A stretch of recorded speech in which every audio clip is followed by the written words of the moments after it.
Well, grace to you and peace from God our Father and our Lord and Savior, Jesus Christ. Amen. You know, something always goes wrong. I don't know if you have a patron saint. I do. It's Saint Eeyore from Winnie the Pooh.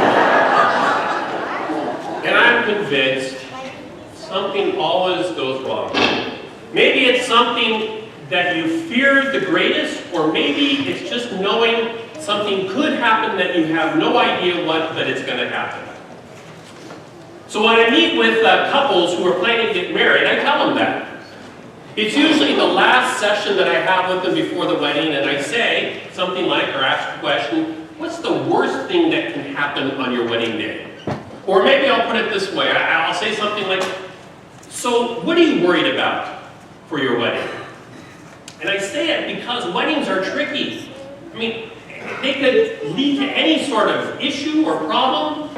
Oftentimes there are things that we worry about, and sometimes they're just stuff that happens that nobody saw coming. I've had those things happen. Like the wedding where, here in the sanctuary, before the wedding, the best man got drunk, and he lost the wedding rings. Someplace in the sanctuary. They're still here, someplace. So you can start looking for them. Or another wedding that I did where the mother of the groom got up and stormed out of the wedding when she saw the father of the groom, her ex-husband, come into the wedding with his date 20 years younger than him. Or the destination wedding I recently did in an idyllic location. There was a pasture behind me with all these sheep grazing out in the shepherd's area, and one sheep decided to give birth during the wedding. We were never taught in seminary how to compete with birthing sheep. Something always goes wrong. And some of those things happen in weddings, and some of them actually happen in marriages. Which is why I love this story from the Gospel of John, 2nd chapter. If this story wasn't in the Bible, I think we would have a less than ideal perspective on who Jesus is. This is one of those powerfully great stories that we could spend, I think, the better part of 2 hours just going over and seeing all the little intricacies within it. As you know, Jesus gets invited to a wedding, and he goes, and he brings his friends, his disciples along with them. And something terrible happens. Something goes wrong. They run out of wine. Now in our day, that could be a minor inconvenience. But in those days, in the days of Jesus, this was a big deal. Because weddings in those days, with the wedding ceremony and the reception, they would last 7 days. 7 days of celebration. And so if you ran out of wine, or ran out of food, or if the DJ went home early, this is a major faux pas. This is a point of humiliation that would stay with your family forever. So you didn't want that to have happen.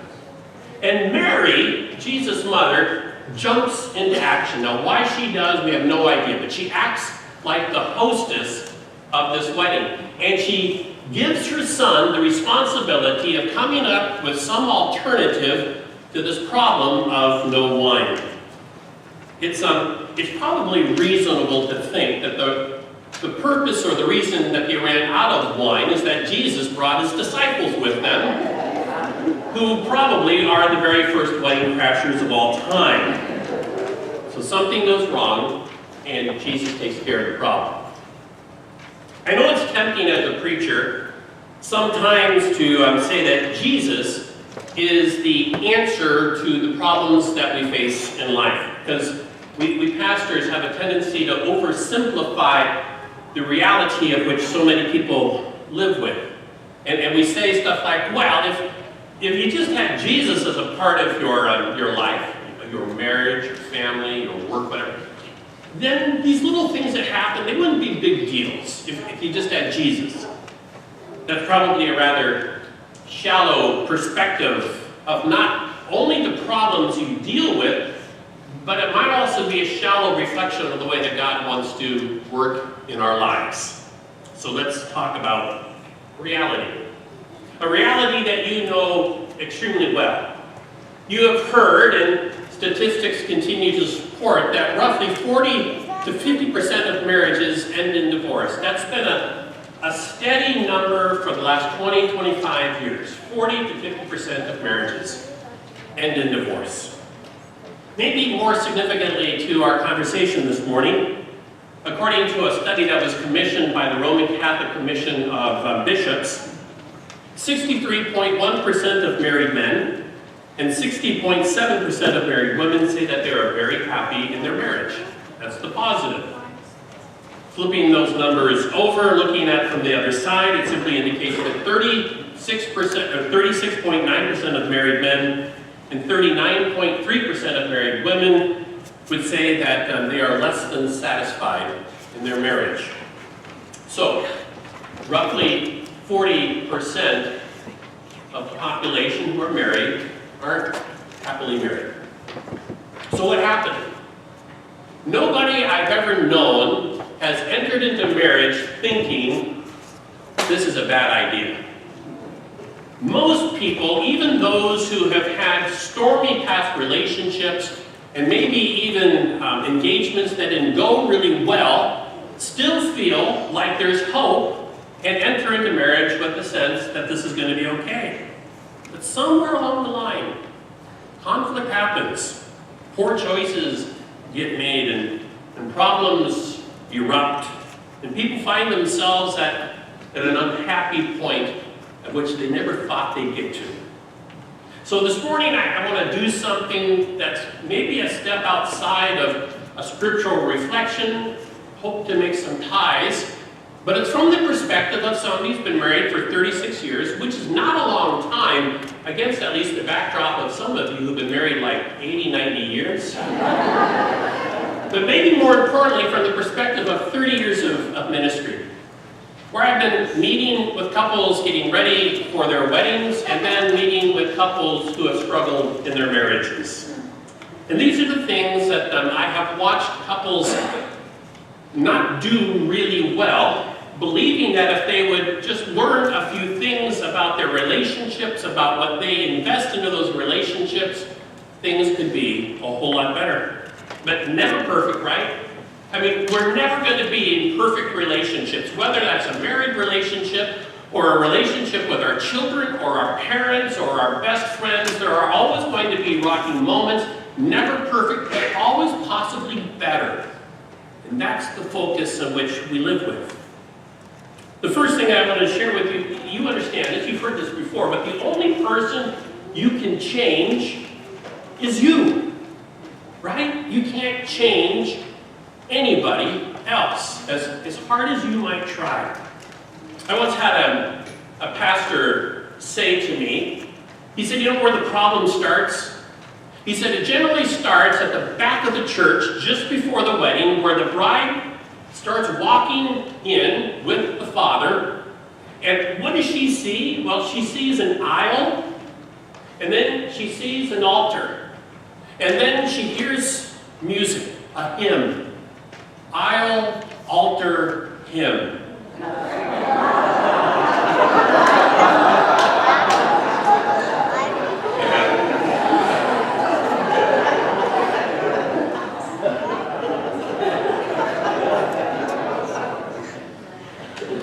People do oftentimes enter into relationships thinking that they can alter others, that they can change people. But you can't. But you can't, can you? You can't change another person. The only person you can change truly is yourself. Folks who are in some sort of recovery will recite what's called the Serenity Prayer every meeting that they're in together. I wrote it in your message outline this morning. It's a good one for you to pray yourself. God, grant me the serenity to accept the things that I cannot change. Stop there. Grant me the serenity to accept the things I cannot change, the courage to change things I can, and the wisdom to know the difference. But it's that serenity in facing situations situations and people that you have no power over. All you can call upon is serenity, is peace. What I love about the way Jesus did his ministry is that he took 12 guys and he accepted them just as they are. And boy, what a piece of work these guys were. They were a mess. And you'll notice when Jesus invites them to come along and enter into this journey of ministry, he doesn't say, I need you to clean up your act first. I need you to stop drinking first. I need you to stop swearing first. I need you to be a better person first. No, he doesn't. He just takes them where they are. Which is to say that he had to put up with some infantile behavior. And he had to bite his tongue when they said stupid things. But he never shamed them. He may have gotten frustrated with them, but he never shamed them and made them feel little and small and insignificant. But, and I think this is important to suggest, there are times in our relationships with others that we have to create boundaries between ourselves and them. There are times that we shouldn't excuse the behavior of somebody else because that behavior somehow challenges values that we hold dear to our heart. We ought not compromise them. And when we're starting to compromise them, we have to draw a line and say stuff like, I can't hang out with you anymore. I can't allow your behavior to affect my life. You might even have to say, unless you make some changes, I can't be with you. Which is not a way of saying I'm going to control you or manipulate you. I'm just saying that we have to protect ourselves sometimes against other people. So you can't change others. What can you do? Well, I think you can act as if you love, not actually how you feel. Love has profound power, but the problem is that we have equated love as an emotion, as a feeling, and when we do that, love becomes very wishy-washy, sort of hot and cold in our lives. I mean, think about this. If you're married, there are probably times when you wake up in the morning next to your spouse, and your spouse has been snoring all night long, did not allow you to sleep well. Then you look over at your spouse, and you do not recognize that person lying next to you. They're a mess. No makeup or hairs all over the place. And then they wake up and they turn over and they give you a kiss, but that morning breath is enough to knock you out. You do not feel loving at that moment, do you? But if you act as if you love and not as you feel, there's a strong chance that along the way, something or someone will change. And it might be you. Karl Menninger was a noted psychiatrist. He ran the Menninger Clinic in Topeka, Kansas. And he was author of a lot of books that I had to read in pastoral care classes in seminary. And I remember one story where he called his staff together, the nurses and the doctors and the orderlies and the janitors and the lunch counter people. He pulled them all together and he said, we're going to try something. We're going to treat our patients with what he called large quantities of creative love. Large quantities of creative love. He said, no matter how you feel about the clientele, there will be no unloving attitudes in the presence of patients. At the end of the 6 months, it was discovered that the time spent by the patients in the institution was cut in half. Love acted out has a powerful effect of transforming people. Spouses, perhaps. Most likely yourself, and hopefully your marriage. Not that love is intended to manipulate or control, but a love that affirms, encourages, values, and respects. And this is really important to say because I hear so often from spouses speaking of the other words that are not kind, words of blame and retribution and gossip and cynicism, recognizing that there is a reality of abuse in all sorts of forms, contempt and anger. Those behaviors will never lead towards a satisfying marriage, ever. Only acting as if you love, not as you feel, has the power to bring about change. Which is the exact sort of love that Jesus demonstrated with his disciples. We're never given insight into what actually Jesus thought about his disciples. There had to have been head-shaking moments, but he loved them. He loved them to the end. And in the end, they were not the same people that he started with. I believe that by doing acts of love without necessarily feeling love, the result is indeed a marriage that is, in the end, better than you would ever expect. Which leads to the final thing that I want to share with you this morning. Simple.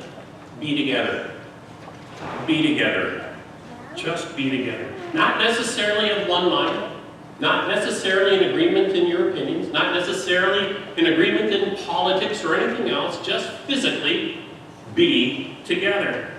I mean, it's no small thing that when Jesus gets invited to this wedding, he brings his disciples along with him. He just met these guys. He just invited them to follow him, and now he's bringing the disciples to a wedding with them, and it's going to start, and it's not going to stop until he's crucified. He is going to do life with these guys, which means that where he goes, they go. What he eats, they eat. What he encounters, they will encounter. Where he sleeps, they sleep. They will form an inseparable bond together. And it surprises me how many married couples do not do life together. Maybe because this is so fresh for me, I'm making that point this morning. This past week I had dinner with a friend, and we were talking about our wives, and I explained that my wife couldn't join us because she had work responsibility. He explained to me that his wife couldn't join us because he didn't invite her. He said that they hadn't taken a vacation in 25 years. Even though they're both retired, he spends his days at the golf course, she spends her days with the grandkids. And I asked him one question. Are you happy? And he said, when I'm not with her. That sounds quite simple, I know, but you can't have a good marriage as the same. You can't have a good friendship. You can't have a good relationship with your kids. You can't have a good relationship with your parents unless you spend time together. So if you are married, that means, I think, spending scheduled date nights. That means spending weekends together. That means doing hobbies together. That means going shopping together. And I say that for the benefit of my wife, who hates going shopping with me, and it's my fault. Because she's very ordered with the grocery shopping, and I have ADHD shopping tendencies, and just kind of throw everything in the counter, and then she throws it all back. And so if you've been married for more than 15 years, and when you go out to dinner together, you can't guess what your spouse is going to order to eat, then you have not gone out and eaten together enough. All of this is said from the standpoint that I believe to my core that God desires that our relationships be healthy and joyful, and that they enhance life in exciting ways. And no relationship is no more important than our marriage. No more important. It pains me to think that there are people, almost 40%, according to the Roman Catholic bishops, 40% who are in marriages that do not bring them joy and satisfaction. It's not the way that we were created. It's like settling for Franzia box wine when God intends you to have a good Chateau Lafite Rothschild. So what do you do if this is for you? Well then, maybe you need to make some changes in yourself. Maybe you need to begin to act as if you loved rather than how you feel. Maybe you need to spend time together. Oh, and there's a whole host of other things that you probably need to consider as well. Improving communication, developing better conflict resolution styles, developing a spirituality where you're worshiping together and praying together, maybe even seeing a marriage therapist if necessary. But in reality, for fear of doing the preacher oversimplification of things, maybe you need to make Jesus a part of your life, a part of your marriage, a part of your family, a part of your values. Why? Why is that? Because a Savior who takes 6 stone jars full of water, equaling 180 gallons, and turns it into the best wine that has ever been drunk is the kind of Savior who can transform a bad marriage into a good one. and a good marriage into a better one, and a great marriage into an incredible one. There's no going halfway with Jesus. He gives the best for his children because he wants the best for his children. Get this, 180 gallons of grace. That's what God will do for you. Amen. The peace of the Lord be with you always. I invite you to share the peace of Christ with those who are near you. Please rise.